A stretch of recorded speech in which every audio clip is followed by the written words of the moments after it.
A LiDAR rangefinder gives you autofocus when you're using manual lenses. But how good is it? Well, that's what we're going to find out in this video, because I'm going to compare the DJI LiDAR to the autofocus in a Lumix S5 Mark II by testing the different modes, seeing how accurate the focus is, how smooth and natural looking it is, testing how good the autofocus is in low light situations, and then just overall how reliable it can be. But before we start, let me know who you think will be the winner in the comments below. So firstly, there's this setup. To get up and running with the LiDAR rangefinder, you'll first need the unit itself, focus motor, cables. Depending on what lens you use, you might need the geared teeth, and then the RS3 Pro gimbal. Now you can use it without the gimbal if you've already stored the lens profiles, and there are some other brands that make LiDAR focusing systems as well that you don't need a gimbal for. But the thing is, you've got less control over switching modes because it's all just within the unit itself and you don't have the screen. So you need quite a lot of gear to get up and running with the DJI LiDAR system. If you're just using the Lumix, all you need is the camera and an autofocus compatible lens, and that's it. A bit of a win there for the built-in autofocus. By the way, if I sound a bit funny, that's because I do. I've had a cold now for the past week, so not feeling great, not looking great. I apologise for this display right now. Got stomach ache, what am I going to do? So the DJI LiDAR has two main modes, wide mode and spot mode. Within wide mode, it automatically recognises people and frames the nearest subject in the centre of the frame. If there are more than one person in the shot, you can actually use the dial on the front of the gimbal to switch between people, which I think is really cool. It just snaps focus to them nice and smoothly. And if you press the trigger, it enables tracking, and the gimbal is going to follow you around and keep you in frame. Now, it is worth noting that the framing isn't always perfect. Even if you get it started in the place you want it, it sometimes drifts off and you end up with a little bit more headroom. Then within spot mode, it's just a single point of autofocus and it just focuses on whatever's in that box. You can move the box around,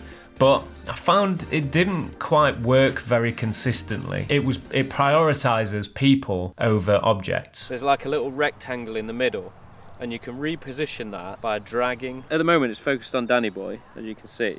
If I want to focus on this camera, you'd think you could draw a box around it and it would focus on that camera, but it isn't, because there's still Danny Boy in the frame. When I move, Danny Boy goes out of the frame. It's not until then it focuses on the camera. If Danny Boy comes back in frame, even though the box is still there, it focuses on him. The white box is focused on the people over there, or that path, but the focus is on the camera. By the way, I'm not well, so if I look bad, and I'm hungry, so let's go and do that. And it's raining, and all the things.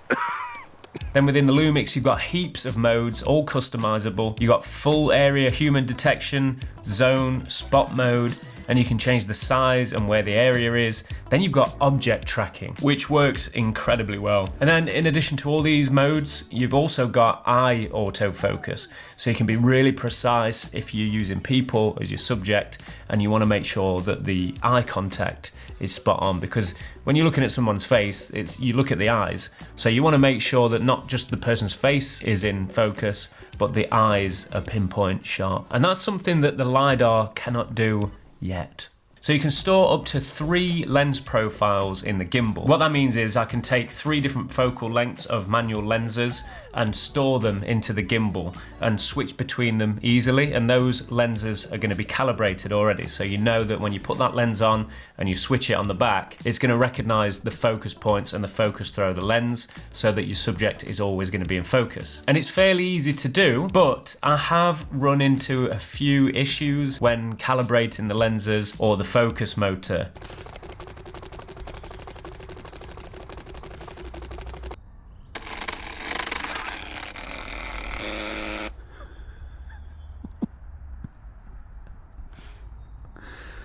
Oh, focus mode to calibrated. Confirm? Yeah. Delightful. I don't know why it's doing that. I think it's something to do with the rod not being firm enough. So I kind of have to hold that focus motor to the lens and it seems to do it okay. I don't know, maybe that needs sorting out. And you have to make sure that when you are calibrating the lenses, because you're doing it manually, you've got to be precise with it, otherwise everything will be off. Now obviously you can use the focus peaking on the back of your camera if your camera's got that helps, but it's hard to see without a larger monitor. If you find that your subjects aren't quite in focus, then usually it probably is something to do with not calibrating the lens properly. Each lens has a minimum focus distance. For example, this macro lens, I can get really close to the subject and it's going to be in focus. But with cinema lenses, usually that distance is quite a lot further. So you are limited with, I'm just playing with this ball now.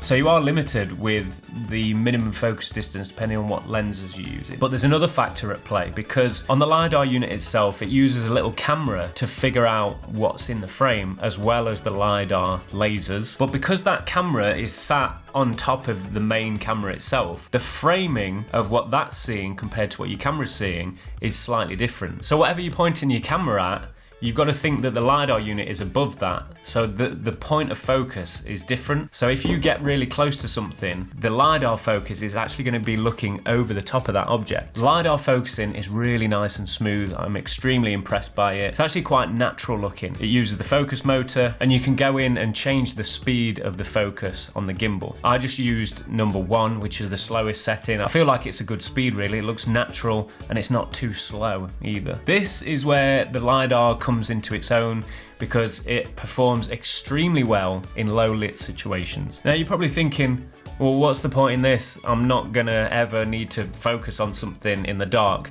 But the thing is, sometimes you might be filming something where you're only using something that's backlit, for example, or you've just got a little bit of a rim light. And that's difficult. If you're on your own and you're trying to rely on autofocus, with the Lumix, it's a bit hit and miss. You can see it pulsating and it doesn't know where the object is. So you're better off switching to manual focus in this instance. But if you don't have that luxury and you still want to use autofocus, the LiDAR is exceptional. So I'll turn the LUT off so that you can see. It just tracks me perfectly. It's not hunting for me ever. It knows exactly where I am, and that smoothness is still there. So if you are doing something in a low lit scenario, you don't have to resort to manual focus. You can still use the LiDAR and get autofocus. Then obviously the biggest difference is, although the Lumix lenses are really nice looking in my opinion, and the colors are great, if you've got some really nice cinema lenses, then you can actually use those with your camera and still have autofocus. And it's a game changer really, because every time I use these Shure lenses, I love the image that I get, and the colors especially. If it wasn't for that, these lenses would end up sitting on a shelf a lot of the time, or even I would have probably sold them. Okay, so it may look like the in-camera autofocus systems are streaks ahead. And you'd be right, yes they are. But what you have to remember is LiDAR at the moment is in its infancy. Really, it's only the first rendition that we've seen. And I think what they can do right now isn't a patch on what they'll be able to do with them in the future. And I think once they start developing different modes and the way it works, it's just going to be game changing completely. And it'd be also great if you could have different mounting options, so that little camera sits straight on top of your lens or somewhere else on your camera, so that you're getting the same framing as what you would get from looking through your own camera lens. And with the low light advantages, I think we could see something like a hybrid of the two maybe, or at least some sort of LiDAR built into the camera itself. I spoke about this in a video before, but DJI have actually paired with Lumix to bring LiDAR to their autofocus lenses. So you can use these lenses on things like the Ronin 4D. And I'm just really looking forward to the partnership between DJI and Lumix, because both incredible brands, love the products that they bring out. So looking forward to seeing what else they come up with together. Let me know your thoughts in the comments. What do you think to LiDAR? Is it good? Is it not good? Have you tried it? Have you not tried it? Have you always wanted to try it? Are you gonna try it? And all that stuff. And if you did want to see more about the partnership between Lumix and DJI, check this video out here, and I will see you in the next one. Hopefully I'll be a little bit better in the next one. Not feeling good. Anyway, see you soon.